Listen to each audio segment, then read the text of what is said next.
Così sono partito per un lungo viaggio, lontano dagli errori e dagli sbagli che ho commesso.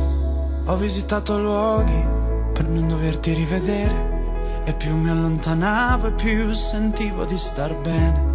E nevicava molto, però io camminavo. A volte ho acceso un fuoco per il freddo e ti pensavo, sognando ad occhi aperti sul ponte di un traghetto. Credevo di vedere dentro il mare il tuo riflesso. Le luci dentro al porto sembravano lontane, ed io che mi sentivo felice di approdare. E mi cambiava il volto, la barba mi cresceva, trascorsi giorni interi senza dire una parola. E quanto avrei voluto in quell'istante che ci fosse, perché ti voglio bene veramente, e non esiste un luogo dove non mi torni in mente. E avrei voluto averti veramente, e non sentirmi dire che non posso farci niente. Avrei trovato molte più risposte se avessi chiesto a te, ma non fa niente. Non posso farlo ora che sei così lontana.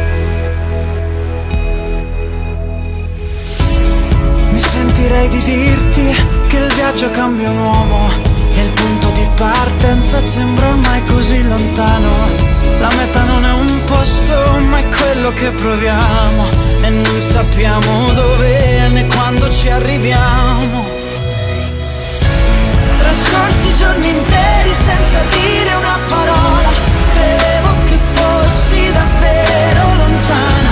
Sapessimo prima di quando partiamo che il senso del viaggio è la meta e il richiamo, perché ti voglio bene veramente, e non esiste un luogo dove non mi torni in mente.